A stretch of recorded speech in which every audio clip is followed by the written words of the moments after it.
Although usually associated with the plane of Tarkir, where his elemental storms birthed the very dragons who've now become the rulers of the plane, Ugin's story actually begins on the plane of Dominaria, where he was born around the year minus 25,000 AR, nearly 30,000 years before the Great Mending, which makes him one of the most ancient and oldest beings alive in the entire multiverse. Ugin was spawned directly by the Ur-Dragon, the progenitor of fire and primordial essence of all dragonkind. With its wings that extend across the eternities, it stirs the fabric of the cosmos. Its breath bellows of immortals, stealing the very essence of life. With claws that rake ether, it sunders ancient bonds. Thanks to his blind eyes, the Ur-Dragon perceives the deepest truths concealed in the wells of time. Its bellowing roar summons its brood, echoing through the blood of all dragonkind. For the Ur-Dragon is the progenitor from which all the dragons of the multiverse spawned. The Ur-Dragon is described as a huge, dark, and terrifying shadow, and during its travels through various planes, it creates storms with the beating of its wings. From such storms, other dragons are born, and it calls them its children. From one of these storms, a dragon of great stature with feather wings and scales of a shining blue named Ugin came to life along his twin, Nicol.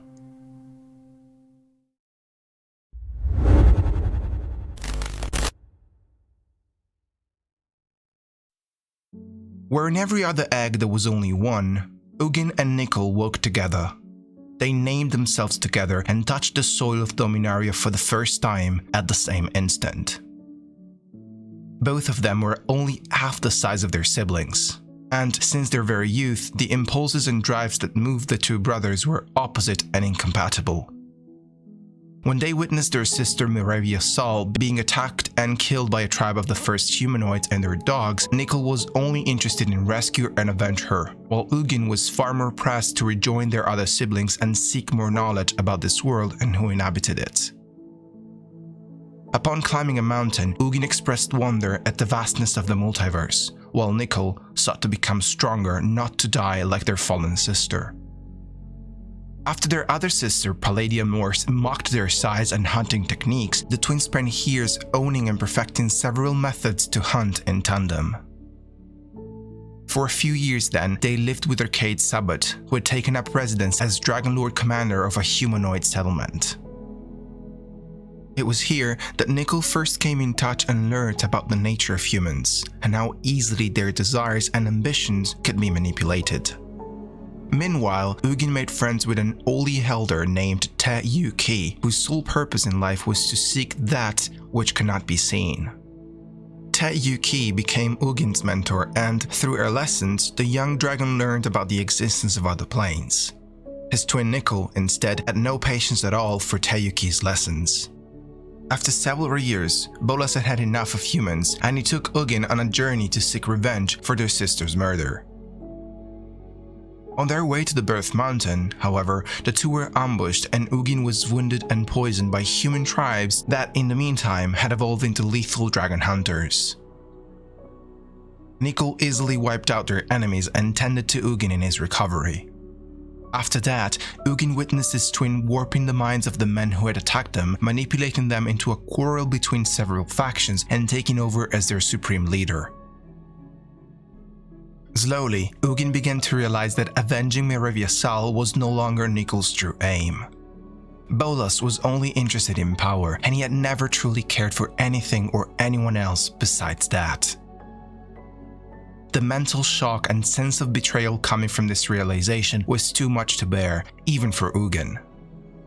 The event caused his latent Planeswalker's spark to ignite, and the dragon planeswalked away to the meditation realm. While the rest of the Elder Dragons and Dominaria clashed in the Elder Dragon War, Ugin explored the vastness of the multiverse instead, marveling at its splendor. When he, after 5,000 years, at last decided to return to his home plane, he found the world he had left embroiled in war, with the armies of Arcade Sabbath and Nicol Bolas incessantly confronting each other on the battlefield. Seeking to convince them to stop this madness, Ugin revealed himself. Nicol, who had believed that his twin had been killed by the dragon hunters, at first distrusted him. When he was finally convinced that this was indeed the real Ugin, however, Bolas proudly displayed his empire before his twin, asking his brother to join forces with him and together become emperors of all there is. Ugin utterly replied that everything Nicol had achieved was a minor speck in an infinity of worlds and nothing to be really proud of, adding that he, instead, had found a way to travel between worlds.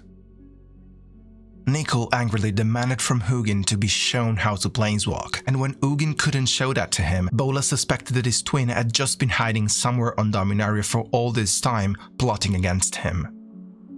The brothers exchanged bitter words before Ugin left Dominaria again, consolidating once and for all the divide that had grown between them. A few years later, the last battle of the Elder Dragon War took place in Yamura, between the last remaining troops of Bolas and Sabbath.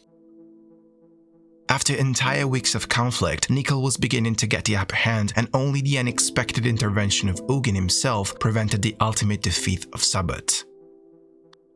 The Millennial War ended then and there because in rage and envy of Ugin's confirmed Planeswalker status, Bolas' own spark ignited and he planeswalked away to the Meditation Realm.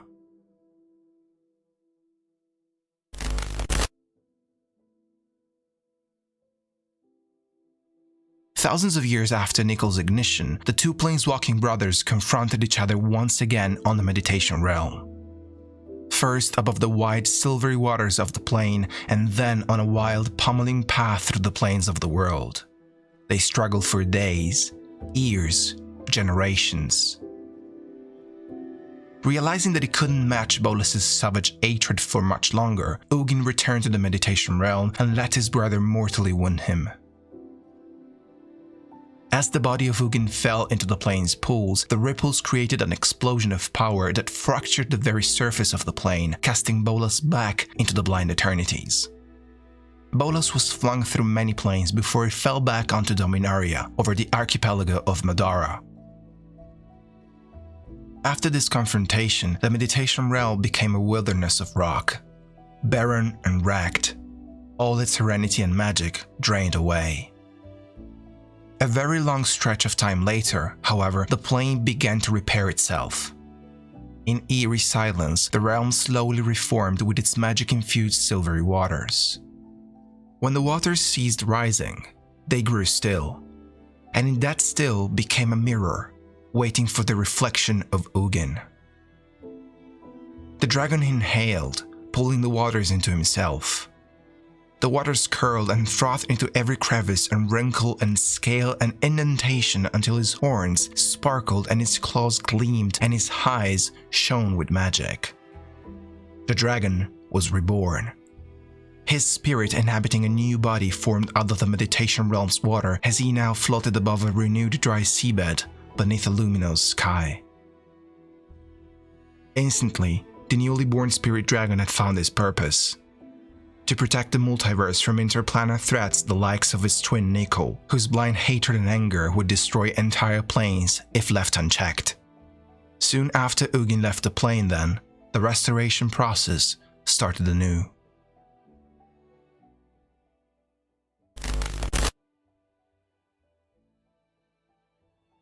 Ugin eventually settled down on the plane of Tarkir, where his magic was responsible for birthing the plane's dragons. Valuing both his dragon broods and the subservient humanoid clans inhabiting the plane, Ugin gifted the men with concealment magic, basically morphing, so that they could survive the depredation of dragons. He also revealed the secret behind Ghostfire to the Jeskai Way, and the art of Whisper Mind to the Timur Frontier. Ghostfire, also known as Breath of Ugin, is an invisible, colorless flame that can wreak havoc upon one's enemies. Only a few people within the Jeskai ranks have ever learned to control Ghostfire, as the power coursing from it is enough to instantly kill its wielder if not handled correctly. The rare few who survive the training and manage to master this technique are believed to be able to transcend natural elements and alter their fundamental nature and existence. The spell was recorded on the Dragon Scroll, which was later stolen by the pyromancer Chandra Nalaar from the Sanctum of Stars on the plane of Kefalai. The reasons behind Ugin's actions is that by equally sharing his secrets amongst the various clans, Ugin hoped that none could have enough power to respectively wage war against each other.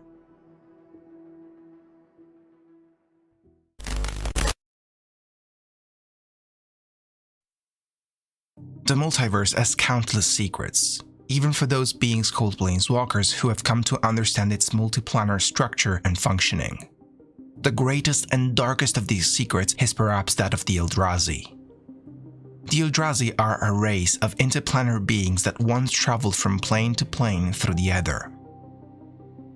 Their nature was an incomprehensible, ceaseless hunger. They fed on the mana and life energy of the planes they passed through, leaving lifeless husks in their wake as they moved from one world to the next. After they devoured the plane, they would simply select their next target by some arcane, inscrutable intelligence. Their origin is unknown and their very nature is poorly understood.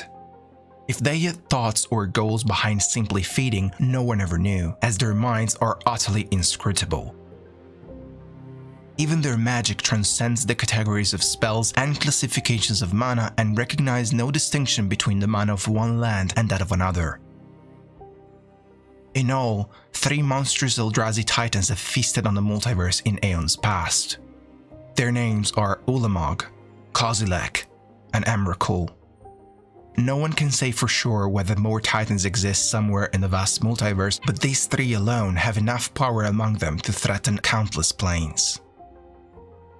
In their true forms, these titans are huge, alien leviathans made up of an immaterial substance akin to the Ether found in the Blind Eternities. Multitudes of lesser creatures then, drones, spawns, and more powerful servitors seem to emanate from the titans when they are active, much as clouds of vapor emanate from boiling water. Each titan has its own brute lineage, which shares certain features with them. The people of the plane of Zendikar have tried to name the various kinds of lesser Eldrazi, but they appear in such multifarious variety that they are very difficult to categorize. Some speculate that the lineages of lesser Eldrazi are extensions of their titan's sires, extending the titan's will and reach across the plane, harvesting mana and life energy that is then channeled back to the titan itself. Much like an hive mind, these great multitudes of lesser Eldrazi would be extending organs of each titan, serving sensory and digestive functions for these monstrous alien beings. 3 Planeswalkers, at last, took action to try to oppose the Eldrazi. Ugin, the spirit dragon, who fought them with his breath of invisible fire and using his knowledge of colorless magic to match the Eldrazi colorless nature, the vampire planeswalker Sorin, who brought his familiarity with life-leeching magic to the battlefield, and Nahiri, a stone-shaping lithomancer who had planned to force the titans into physical form to utterly destroy them. To be fair, although he was fully committed to the cause, Ugin always hoped for a softer epilogue than the destruction of the alien race. The spirit dragon had dedicated entire centuries of his ages-long life to understanding the Eldrazi race. Even before working with Sorin and Nahiri to neutralize them, he had tracked down and documented the Great Titans, desperately trying to comprehend their purpose and nature. In the end, Ugin didn't entirely understand the Eldrazi's role, but he had enough perspective to intuit their greater function within the multiverse. He knew that the Eldrazi were ancient, perhaps as old as the multiverse itself, and that their sole function seemed to be consuming entire planes. He reasoned that either the race was part of a higher and unknown order of things, or the multiverse creates new planes at roughly the same rate as the Eldrazi consumed them, or else there wouldn't be any plane left around.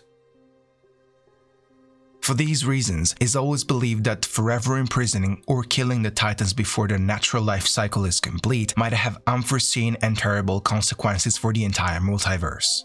Merely neutralizing them, keeping them away from their task for a few thousand years of imprisonment and study, however, might not have created that much disruption in the multiverse's balance, and therefore it was, from Ugin's perspective, the ideal and preferred course of action. But their plan failed.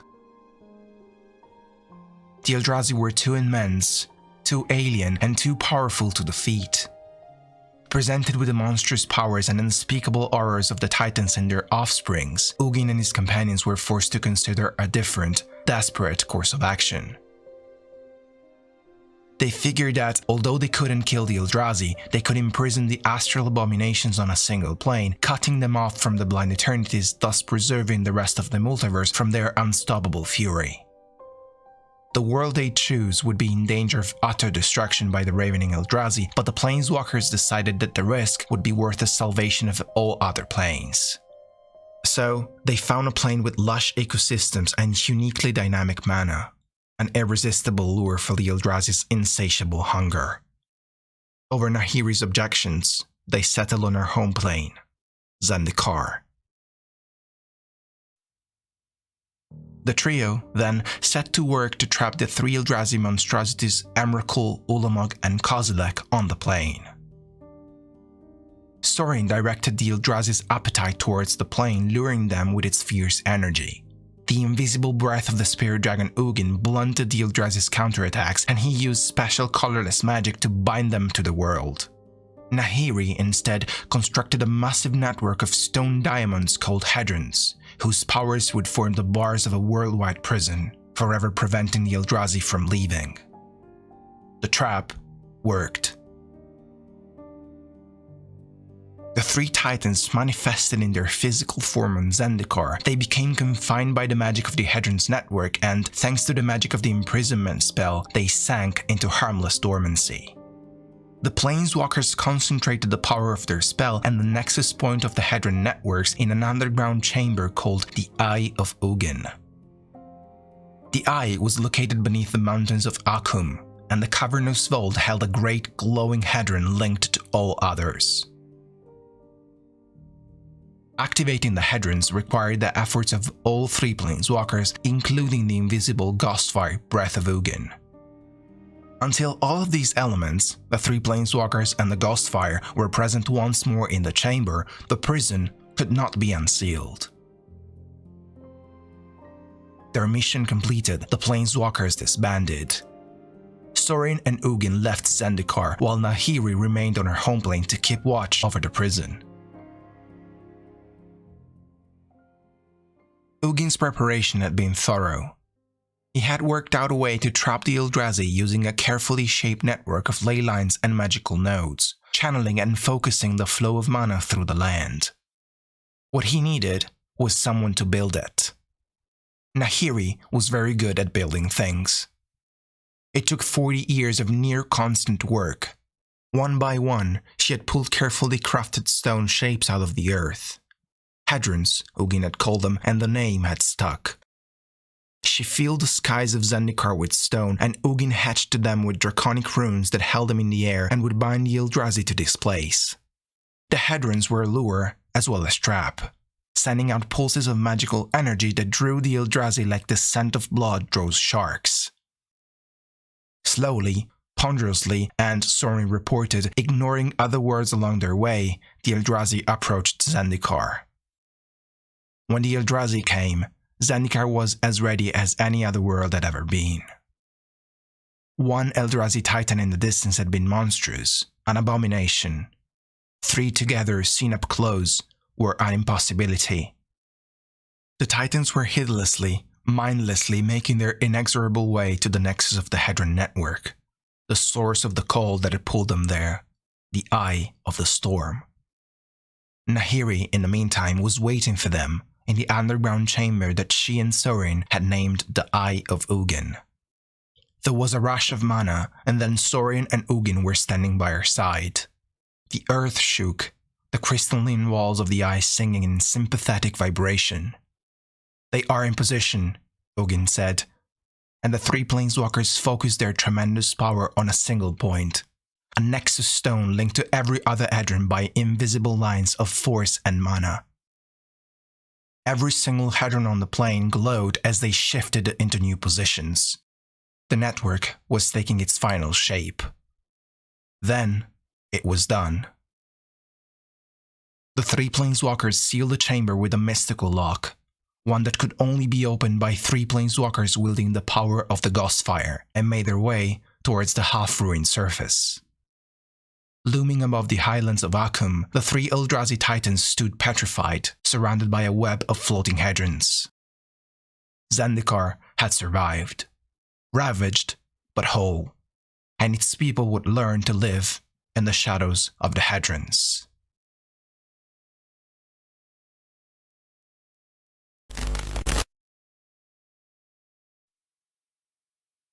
Thousands of years after the Eldrazi were sealed on Zendikar, Ugin plotted with the Sphinx Planeswalker Azure first to devise a plan to forever trap Bolas on the plane of Ixalan.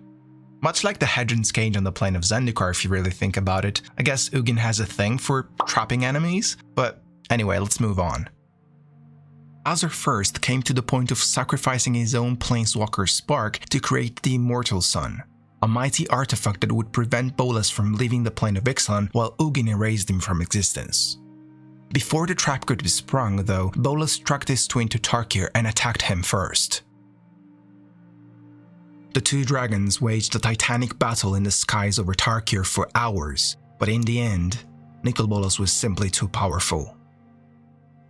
Ugin fell from the sky and crashed into the earth. Then, Bolas dug deep into his mind for information about the Eldrazi and their prison. His purpose accomplished, Nicol departed, leaving his severely wounded twin to certain death. At the moment of his physical death, however, the dragon's spirit did not depart from Ugin's unconscious mind, and only after more than 1,000 years it found instead its way into the mind of the Tarkirian planeswalker Sarkhan. Sarkhan's waking and sleeping hours were tormented by Ugin's whispers in his head, nearly 1,300 years after the dragon's actual physical death. Unwelcome thoughts crowd my mind. Are they my own madness or the whispers of another? Only later, the dragon worshipper planeswalker discovered that these whispers were Ugin's unconscious plea of help extending over the boundaries of space and time. I should probably mention that if you feel puzzled at this point, that's completely normal, as we're actually dealing with a time-traveling Back to the Future kind of paradox. Bear with me, and I promise that all will make sense very soon.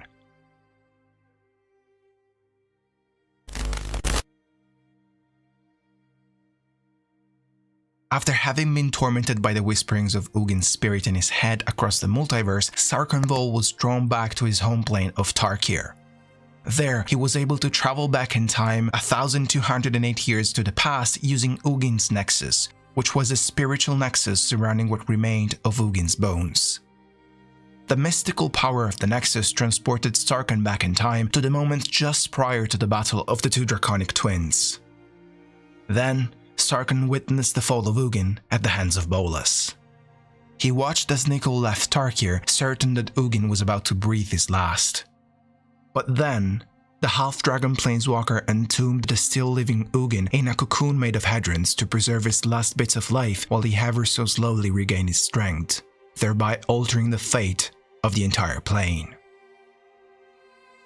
Soon after, Sarkhan was transported back to the future, and the timeline of Tarkir was changed forever. Even though Ugin was barely clinging to his life in his hadron cocoon, he still caused the dragon storms to form, and because his essence was contained within the hadrons, Ugin became the world soul of Tarkir. Unable to diminish the dragon's number, the humanoid peoples of Tarkir ultimately lost their war against the draconic breed. When Sarkhan returned to the moment he had left, he entered a new world, completely different from the alternate version he had previously known, as now, mighty dragon lords reigned supreme over the 5 clans.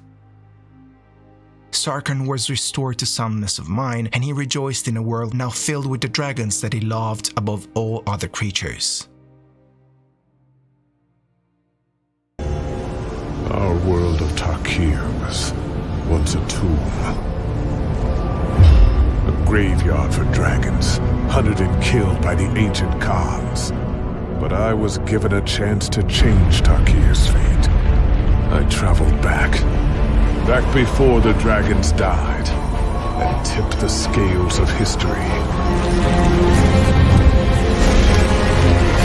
When I returned to my time, I found you, Ugin, alive. The dragon tempest never ceased. Dragonkind never died out. the gods fell. And in their place rose 5 elder dragons. The Dragon Lords claimed their rightful place in command of the world. 5 new dragon clans grew around them, forging a new history from the old. This is our world now, Ugin. This is our Tarkir. Where once the clans fought the dragons, now the dragons and the clans are one. I too have changed. I've thrown aside my own past. I'm a curiosity now, an orphan of time. But now, Tarkir is the world I've always longed for. Now, I fly with dragons!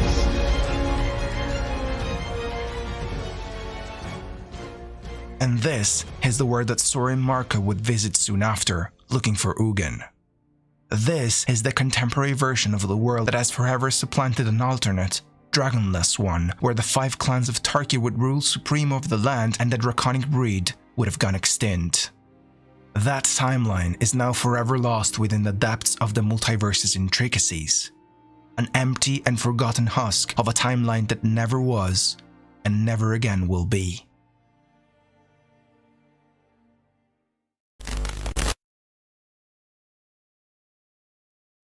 Nearly 1,300 years after Sarkhan had saved Ugin, the spirit dragon still rested in his cocoon of Edrins.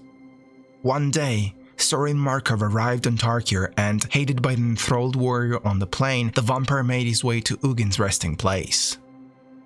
There, Sorin channeled his energy and awakened the spirit dragon, freeing him of his perpetual slumber. Ugin recounted his battle with Nicol to Sorin, who then informed him about the fact that the Eldrazi had surprisingly been reawakened.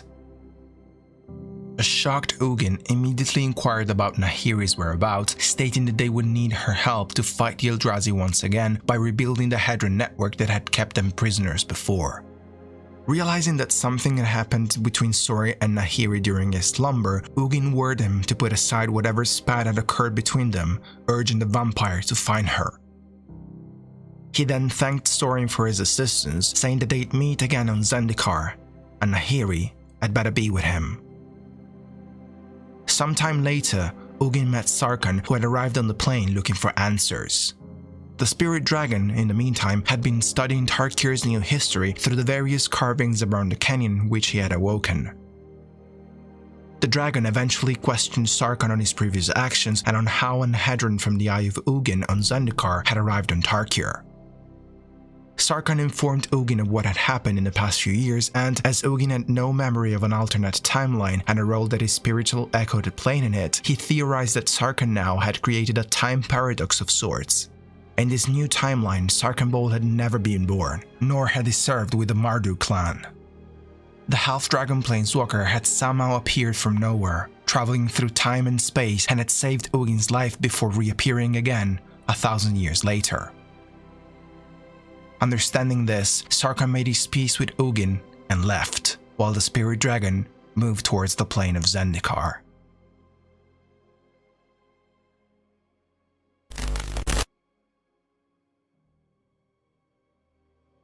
After having been freed from his thousands-years-long stasis on Tarkir, Ugin returned to the plane of Zendikar. To his disappointment, he did not find neither Sorin nor Nahiri waiting for him there.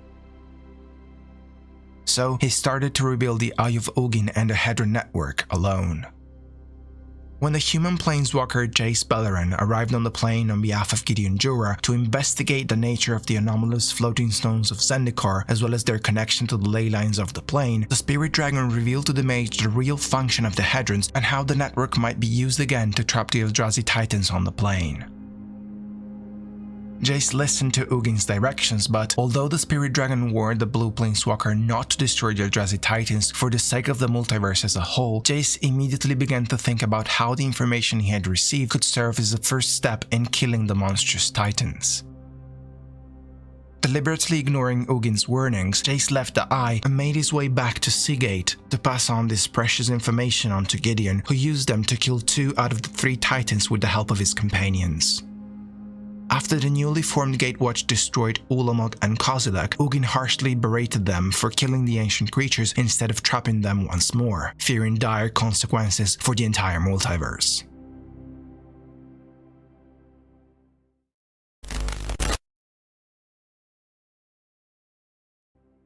Seeking to end the threat posed by his brother once and for all, Ugin conspired with Sarkhan to take down Bolas.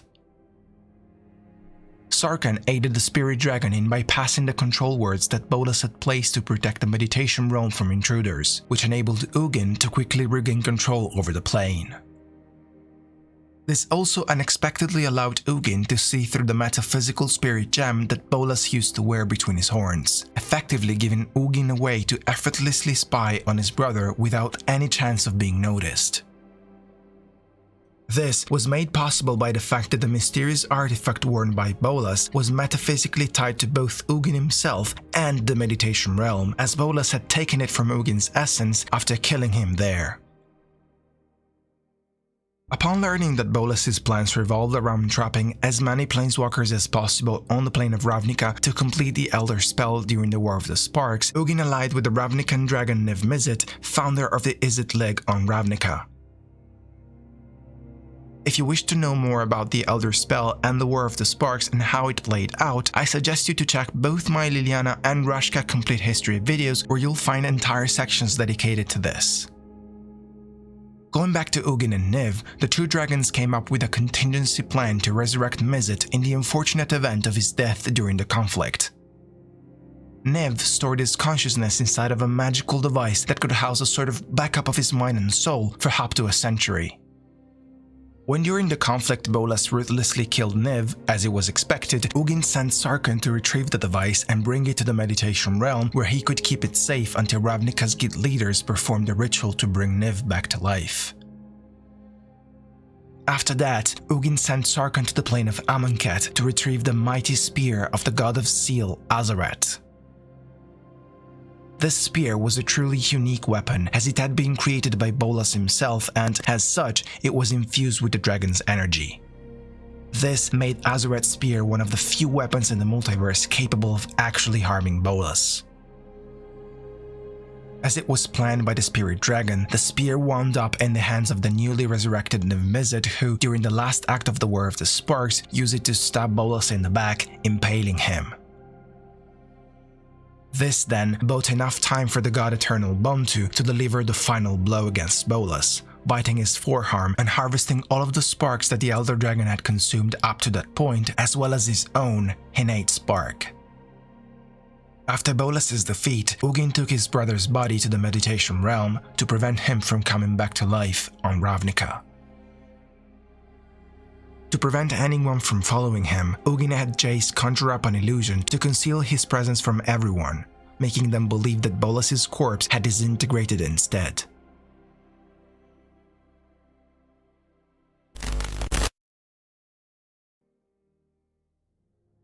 To protect his deranged brother, Ugin wrapped Bolas in his wings while traveling through the blind eternities and towards the meditation realm.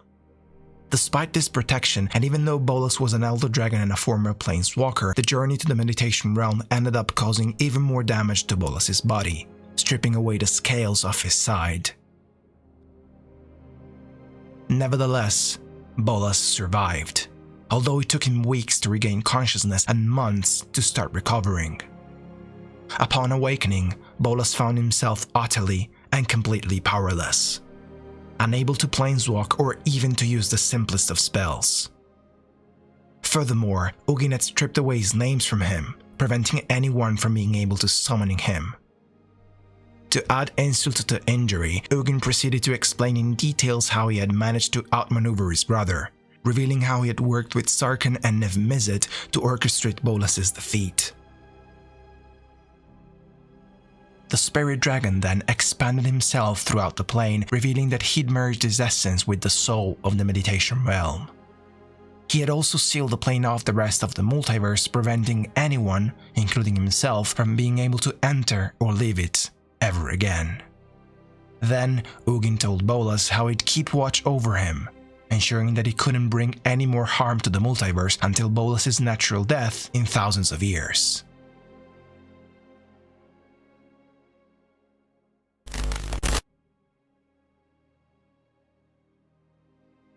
After the War of the Sparks, but before Bolas awoke in the Meditation Realm, Ugin telepathically entered in contact with the necromancer Liliana Vess and Caligo on the plane of Dominaria. Ugin explained to Liliana that the Spirit Gem, which she had taken with her after Bolas' downfall, had the power to reveal to its possessor their true and best self. Later, as Liliana was holding the Spirit Gem in one hand and the eerie chain veil in the other, Ugin's artifact began to glow, filling her up with a stream of benevolent warmth.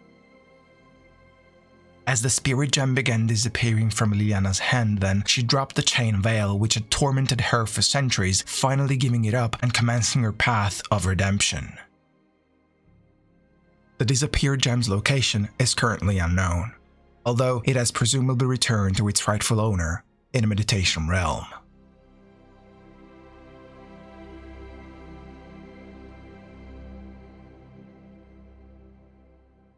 Hey you guys, thank you so much for watching this Walkers 101 episode featuring Ugin, the Spirit Dragon. What about you? Do you really think this was the last we get to see of the Bolas twins? Or will they ever make their grandiose return in future sets? Make sure to let me know your thoughts and ideas about it in the comment section down below. I hope you enjoyed this video, and if you did, please remember that the best way to support me is by subscribing to the channel, activate the notification bell, like and share it with your friends. Again, I want to thank each and every one of you for watching. My name is Octopus, and I will see you in the next one.